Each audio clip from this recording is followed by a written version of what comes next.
பிரியமானவர்களே, அனுதின ஜெபம் சங்கீதம் 36 7 முதல் 8 வரைக்குள்ள வசனத்தின் அடிப்படையிலே நாம் 10 வரைக்குள்ள வசனத்தின் அடிப்படையிலே நாம் ஜெபிக்கலாம்.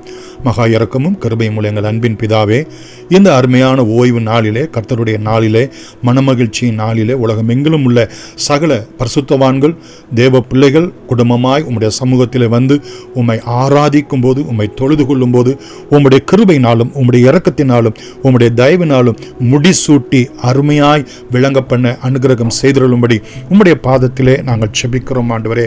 ஆதலால் மனுபுத்திரர் யாவரும் உம்முடைய செட்டைகளின் நிலையிலே வந்து அடைவார்கள் ஆண்டவரே, தங்குவார்கள், இளைப்பாறுதல் அடைவார்கள், சமாதானத்தையும் ஆண்டவரே பரிசுத்தத்தையும் நீதியையும் சந்தோஷத்தையும் அடைவார்கள். எல்லா பாவத்துக்கு அடுத்த காரியங்கள், சாபத்துக்கு அடுத்த காரியங்கள், பிசாசுக்கு அடுத்த காரியங்கள் முற்றிலுமாய் நீக்கப்பட்டு தகப்பனே 8வது வசனத்தின் பிரகாரம் உமது ஆலயத்தில் உள்ள சம்பூரணத்தினாலே நீர் எங்களை திருப்தி அடைய செய்கிறீர் ஆண்டவரே. உம்முடைய வார்த்தை சம்பூரணமானது, உம்முடைய ஆவியானவர் சம்பூரணமானது ஆண்டவரே. உம்முடைய பாடு மரணம் உயிர்த்தெழுதல் எங்களுக்கு சம்பூரணமானது. உம்முடைய அநாதி நோக்கம், திட்டம், தீர்மானம் சகலமும் ஆண்டவரே எங்களுக்கு சம்பூரணமானது.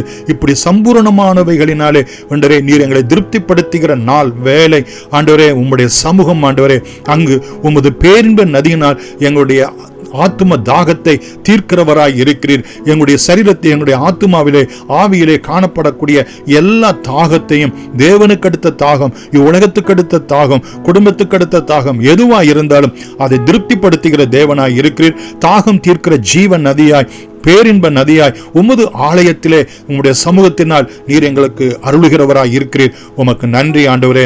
9வது வசனத்தின் பிரகாரம் ஜீவ ஊற்று உம்மிடத்திலே இருக்கிறது, உம்முடைய வெளிச்சத்திலே வெளிச்சம் காண்கிறோம் ஆண்டவரே. தேவ சமூகத்திலே வந்திருக்கிற எங்களுக்கு இயேசு கிறிஸ்து எங்களுக்கு ஜீவ ஊற்றாய், பரிசுத்த ஆவியானவர் வெளிச்சத்திலே வெளிச்சமாய் எங்கள் மத்தியிலே இடப்படும்படியாய் உம்முடைய பாதத்திலே நாங்கள் செபிக்கிறோம் ஆண்டவரே. தகப்பனே, எங்களுடைய உள்ளான மனுஷனில் இருந்து இயேசு கிறிஸ்துவை விசுவாசிக்கிறவர்கள் இருதயத்திலிருந்து ஜீவ தண்ணீர் உள்ள ஊற்று நதி புறப்படும் என்ற வார்த்தையின்படியே ஆண்டவரே தகப்பனே, தாகம் தீர்க்கக்கூடிய ஜீவ ஊற்று, அநேகர் ரட்சிக்கப்படத்தக்கதான ஜீவ ஊற்று, மனம் திரும்பவும் தகப்பனே, குணமடையவும் ஆண்டவரே, தேவனுடைய ராஜ்யத்துக்குள் வெளிச்சத்துக்குள் வரவும் ஆண்டவரே, ஆலயத்திலே உம்முடைய ஜீவ ஊற்றாகிய உபதேசம், உம்முடைய சமூகம், உம்முடைய வார்த்தை, உம்முடைய ஆவியானவர் எங்கள் மத்தியிலே ஜீவ ஊற்றாய் வெளிச்சமாய் கடந்து வந்து நாங்களும் ஜீவ ஊற்றாய் இந்த உலகத்துக்கு வெளிச்சமாய் விளங்க நித்தமும் அனுகிரகம் செய்திருளும்படி நாங்கள் செபிக்கிறோம் ஆண்டவரே. கடைசியாக 9வது வசனத்தின் 10வது வசனத்தின் பிரகாரம் உம்மை அறிந்தவர்கள் மேல் உமது கிருபையும், செமையான இருதயம் உள்ளவர்கள் மேல் உமது நீதியையும் பாராட்டியருளும் என்ற வார்த்தையின்படியே உம்மிடத்திலிருந்து வர வேண்டிய சகல ஆசீர்வாதங்களை நீர் கிருபையினால் அருளும்படி நாங்கள் செபிக்கிறோம்.